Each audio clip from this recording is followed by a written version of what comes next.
Değerli müəllimlər, əziz şagirdlər və abituriyentlər, hər birinizi salamlayıram. Bu günləri mən o şagirdlər ki deyir, həndəsənin planimetriya bölməsini bilirəm, amma fəzanı anlaya bilmirəm, çətindir, fiqurları başa düşmürəm. Onlar üçün xüsusi olaraq əslində bu fiqurların öyrənilməsi nə qədər asan olduğunu izah etməkdir. Bildirim ki, dəyərli pedaqoqlarımız həmişə belə deyirlər, elmin açarlarından biri əyani vəsaitlərdir. Əyani vəsait öyrənmənin qızıl qaydasıdır. Bundan istifadə edir. Mən uzun illər Samir müəllimlə birgə belə bir əyani vəsait kolleksiyası hazırlamışıq. Demək, həm bu əyani vəsaitləri, həm də belə bir birinci və ikincisi, yəqin birincisini demək olar ki, hamı artıq istifadə edir, amma ikincisədən istifadə edənlər azdır. Amma bildirim ki, bu bütün fiqurlar hamısı burada necə görünür və burada şəkilləri elə təqdim olunub sizə. Həm demək, ikincisindən cəbir bölməsi burada var, həm də fəza burada var. Və mükəmməl bir vəsaitdir, onu da deyim, istifadə edə bilərsiniz. Demək, gəlin əvvəlcə sizə bir maraqlı məsələni mən izah edeyim. Maraqlı məsələmiz nədir? Hər birimiz bilirik ki, burada yenə 2 dənə prizma göstərim. Və bunlar düz prizmadır. Bu 6 bucaqlı, bu da 3 bucaqlı prizmadır. Bu prizmanın həcmi hər birimiz bilir ki, S oturacaq bura H-dır. S oturacağın sahəsi H-da yan til, düz prizmada, yan tildir.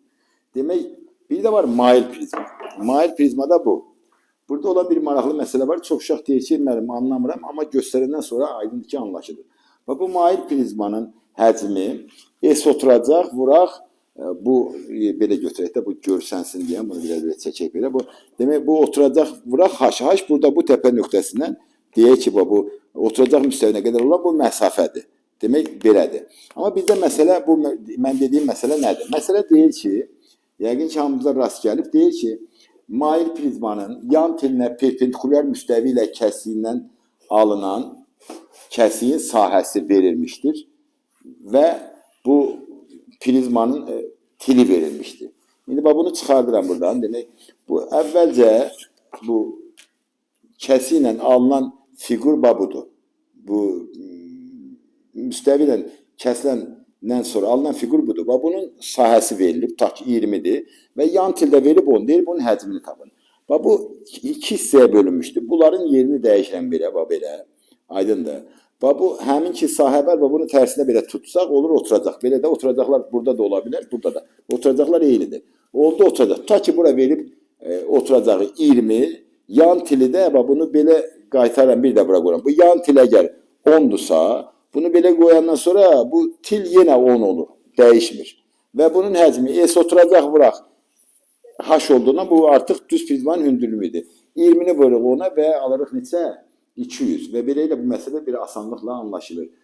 Yazısın yaz, qaydasın yaz, bunu əzbərlə, onu əzbərlə ehtiyac yoxdur. Əgər biz düz prizmanın həcmini biliriksə, mail prizmanda demək, perpendikular kəsi ilə alınmış sahə ilə və tillə əlaqəli düsturunu da artıq əzbərləməyə ehtiyac yoxdur.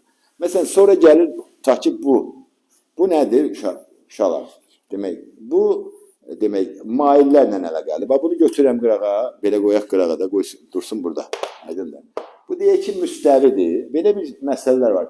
Müstəvinin aid olmayan bir nöqtə müstəviyə qədər olan məsafə tutaq ki, 10 cm. Həmin nöqtədən maillər çəkilmişdir və onlar çəkiləndə belə bir şəkil alınır. Aydın oldu. İndi buna baxanda, baxırsan ki, burada 1, 2, 3 və 4 dənə üçbucaq var. Burada qalan bütün məsələlər üçbucaqla əlaqəlidir. Və bunu bu əyani vəsaitlə izah etdikdən sonra artıq şagird üçün bunlar bir problem yaratmır. İndi gəlin baxaq belə. Bu məsələlər nədir? Məsələn, şagird deyir ki, müəllim, mən fəzanı öyrənə bilmirəm. Və bunların hamısını qoyuram qırağa. Baxaq buradan. Birinci məsələn, bu 6 bucaqlı piramidadır. Bunu qoyaq qırağa. Bu 3 bucaqlı piramidadır. Aydın bir də tez rast gələn. Bu da 4 bucaqlı. Birinci ən sadəsi budur. Aydındır. Məsələn, burada isə bu məsələlər var burada. Belə qoyaq bunu bura. Belə qoyaq bura. Bu məsələlər. Burada məsələ var. Məsələlər burada nədir? Bu düzbucaqlı üstbucağın təpə nöqtəsindən qaldırmış hər hansı bir hündürlük var. Tutaq ki, hipotenuzun ortasına qədər olan məsafəni tap, ağırlıq mərkəzinə bu nöqtədən məsafəni tap, verilənlər var burada. Bunları həll eləmək üçün mən məsələn bunu qoyuram bura. Bunları da buradan çıxartdım. Bunlar artıq bizə lazım deyil, eləmi? Bu məsələlər eləmədən əvvəlcə biz düzbucaqlı, üstbucaqda bu metrik münasibətlər deyilir. Bunlar var. Pifagor teoremi var. Xaricinə çəkim çevirənin, daxilinə çəkim çevirənin radiusu h kvadrat m'in, h belə AB bölünmüşsə, MC yəni böyük median bunun düsturu var. Pifagor teoremində olan bu Pifagor ədədləri deyirlər. Bunları bilən uşaqlar. Gələndə bura məsələn bu məsələnin birindən danışaq. Bunu götürük buradan. Bunlar hər bir uşaq bilməlidir. Yəni bunları da bilmək üçün rahat yolu var. Əzbərləmək ehtiyac yoxdur. Belə bir məsələdir. Deyək ki, nöqtədən düzbucaqlı üçbucağın deyək ki, düzbucaq təpəsinə perpendikular qaldırmış. Bura 10 santimetrdir. Aydındır. Hipotenuzun da uzunluğu 20'dir. Əgər hipotenuz 20'dirsə, onda bu da median. Hipotenuz çəkilmiş median nədir? 10'dur. Deyir, həmin nöqtədən hipotenuzun ortasına qədər olan məsafəni tapın.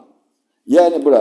Bu demək 20 olanda bura 10'dur. Tutaq ki, burada verilib 10. Onda bura olur avtomatik 10 kökatda 2. Və bunu əyani vəsaitlə belə göstərəndən sonra nəysə orada şəkil çəkməyə ehtiyac yoxdur.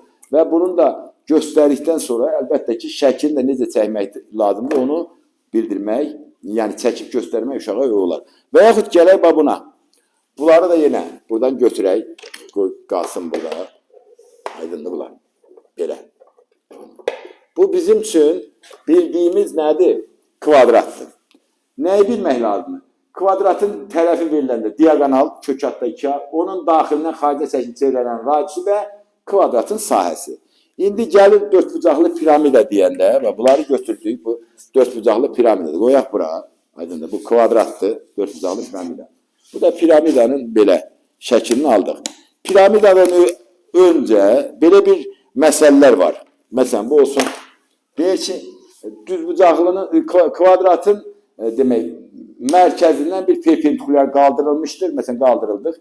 Buradan həmin nöqtədən tutaq ki, tilə qədər, təpə nöqtəsinə qədər məsafə verilib, kvadratın tərəfi verilib. Əlbəttə ki, burada bir üçbucaq yaranır. Görürsünüz bu üçbucağı. Bu hündürlükdür, bu həmin o məsafə budur. Sonra bu təpə nöqtəsinə qədər olan məsafədir. Sonra da bu diagonalın yarısıdır. Məsələn, kvadratın tərəfi verən kimi diagonalın yarısını tapırsan, ya bu veriləcək hündürlüyü soruşacaq, ya da bu hündürlük veriləcək, bunu tapacaq. İndi bunu keçəndə bu hələ piramidadan əvvəl olan məsələlərdir. Yenə də o vəsaitdə ki, bu məsələlər şəkillərlə tam verilib. Sonra gəlir demək, olur bu piramida. Məsələn, piramidanın üzləri var. Bu tutaq ki, bu üzüdür, bir üzü bu olsun, bir üzü də olsun, bu. Aydındır. İndi piramidada əlavə yanından qoyaq. Bu oldu artıq piramida. İndi o piramida, düzgün piramida olanda bu yarıcın hündürlüyüdür. Bu yarıcın hündürlüyü adlanır. Ama düzgün piramida olanda bu yarıcın hündürlüyü, həmin bu hündürlük adlanır, bu H. Adlanır piramidanın apofemi. İndi burada da yenə yarıcın apofemi verilib. Tutaq ki, apofemini tap deyil. Burada da piramidanın oturacağı, bunu qoysaq yerə belə. Piramidanın oturacağı tərəfi verilibsə, biz o dəqiqə diagonalı tapırıq. Diagonalı tapandan sonra burada görürsünüz, tutaq ki, apofem budur da, buradan bura olan məsafə. Bu yan tərəf verilibsə 10, onda bu erdir də, daxilində çevirən radisi eri. Buradan bu eri tapırıq, bu hündürlük, bir də apofem. Olur yenə düzbucaqlı, üçbucaq. Burada yəni bütün hər şey düzbucaqlı, üçbucaqdır. Olsun bu üçbucaqlı, məsələn, piramida. Bunları qoyaq qırağa, demək, qalsın qıraqda bunlar. Qoyuruq düzbucaqlı, üçbucağı, bərabər tərəfli üçbucağı bura. Biz burada nələri bilməliyik? Bərabər tərəfli üçbucaqda 1, 2, 3, 4'dədir. 1, 2, 3, 4. Yəni H-ı bilmək lazımdır hündürlüyü. Sonra daxilinə çəkim çevirənin, xaricinə çəkim çevirənin sahəsi, çevirənin radiusu və bir də sahəsini. Və beləliklə bu məsələlər olur adi məsələ. Aydındır.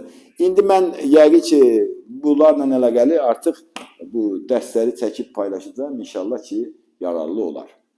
Bu vəsaitlərə hər bir müəllim əyani vəsaitini istifadə etməyə çalışmalıdır.